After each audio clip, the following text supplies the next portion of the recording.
In this video, we'll discuss some of the basic fraction properties. So we're starting out with some very basic properties here. First of all, fractions with a denominator of 1. If we take any integer and put it above 1, then we get something very simple, that it just equals that integer. So 7 over 1 equals 7, or 135 over 1 equals 135. In general, the pattern is n over 1 equals n. Now, it's very important to appreciate that, first of all, we can use this to write an integer as a fraction. So if we had 4, we could write 4 as a fraction. We could write it as 4 over 1. We could write any integer n as the fraction n over 1. Well, why is this important? This is not tested directly. The test is not going to ask you, what does 135 over 1 equal? That's not going to be a question. But this is an important step in problem solving. For example, later on, when we talk about adding fractions, we talk about how to add a fraction to a number, to a whole number. Well, it turns out that it's very useful in that scenario to rewrite the whole number as a fraction. And this is how we'll write any integer as a fraction, just by putting it over 1. So 4 we can write as a fraction, writing it as 4 over 1. That's an important problem-solving step that we'll need later. Second property, fractions involving 0. This is a tricky issue. People sometimes get confused here. So let's be clear. First of all, we cannot divide by 0 ever. It breaks the mathematical law to divide by 0. So in other words, to have a fraction with 0 in the denominator, that actually breaks the mathematical law. That creates something that goes outside the realm where we're able to assign mathematical meaning. So it is, in the most profound sense, something mathematically meaningless. So the test is not going to make you deal with things that are mathematically meaningless. So don't worry. You're not going to be asked to evaluate a fraction with 0 in the denominator. You just have to remember that is an illegal thing. That is something you have to keep an eye out for. If that's a possibility, things no longer make sense. Now, having said all that, it's perfectly allowable to divide 0 by a number. We can have 0 in a numerator. That's perfectly fine. 0 divided by 5 is 0. 0 divided by negative 3 equals 0. Those are 100% valid equations. We can write the equal sign. That is well within the realm of mathematics there.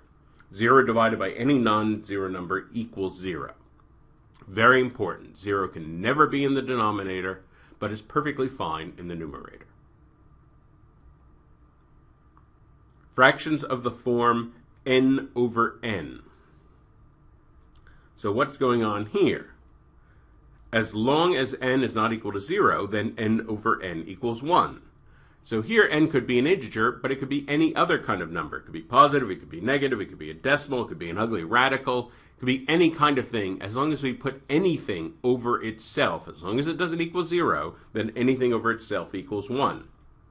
The big idea here is we can always multiply any expression by n over n, because multiplying by 1 never changes the value of anything. And this will be hugely important when we get to the point where we have to find common denominators. So this is a really important fundamental idea, and we'll return to this later. Finally, the issue of reciprocals. This is actually a word you need to know. The test could use the word reciprocal in a problem, so you need to recognize this word. The reciprocal of a fraction, a over b, is the flipped over fraction b over a. Again, we're assuming that both a and b are unequal to 0. So for example, the reciprocal of 3/5 is 5/3. The reciprocal of negative 7/2 is negative 2/7. The reciprocal of 1/6 is 6 over 1. Well, 6 over 1, as we saw a moment ago, just equals 6. It equals the integer 6. So the reciprocal of 1/6, the fraction 1/6, is the integer 6. So there are a few important properties of reciprocals that it's important to know. First of all, the product of any fraction with its reciprocal equals 1. So they cancel out. So 4 17ths times 17 over 4 equals 1. That's a really important idea, and we're going to use this to solve a problem in a few minutes. Second, the reciprocal of any positive integer is simply 1 divided by that integer. So the reciprocal of 6 is 1/6. The reciprocal of 117 is 1 over 117. In general, the pattern is the reciprocal of n is 1 over n. Now, certainly this works when n is an integer, but it turns out n doesn't even have to be an integer. We can extend the pattern, and we can use that same pattern when n is not an integer. So 1 divided by any number, for example, 1 divided by a fraction equals the reciprocal of that fraction. So if I take 1 divided by 3/7, that's going to equal the reciprocal of 3/7, which is 7/3. So that's a really deep idea there.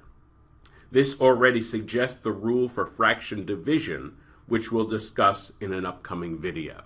So if you really understand this connection well, you will understand fraction division well. Finally, if a number is bigger than 1, then its reciprocal is smaller, between 0 and 1. If a number is between 0 and 1, then its reciprocal is larger than 1. It's very important to have this fundamental number sense, that how big a number is, how big its reciprocal is going to be. Very important to have a keen sense of how big and small numbers are. So here's a practice problem. I'll recommend pause the video here, and then we'll talk about this problem. Okay, the reciprocal of a positive number times the cube of the same number equals 5. What is the number? Well, I'm going to represent this unknown number by x. I'm going to use a little algebra here. So if x is the number, the reciprocal is 1 over x. And of course, the cube is x cubed. So we're saying that 1 over x times x cubed equals 5. That's our fundamental equation. Well, that x cubed, literally that means x times x times x. I'm just going to write that out. Now I'm going to take advantage of the first property of reciprocals, namely a number times its reciprocal cancels out. A number times its reciprocal is 1. So 1 over x times x, together that's just going to equal 1. So they cancel, and I'm just left with x times x. So in other words, 5 equals x squared. Now, normally we'd have to consider both the positive and the negative square root, but the problem tells us that we're dealing with a positive number. So because we're given that guarantee, we only have to consider the positive root, and that means that x equals positive square root of 5. In summary, any fraction of the form n over 1 equals n. So in particular, this allows us to write any integer as a fraction, and that turns out to be useful in a variety of circumstances. Fractions with 0, we talked about these. So 0 can be in the numerator, 0 divided by n is 0, but 0 can never be in the denominator of a fraction. That's very important. We talked about the rule n over n equals 1, and again how this will be very important as a multiplier. We can always multiply by n over n, because when we're multiplying by that, we're multiplying by 1. And finally, we talked about the properties of reciprocals.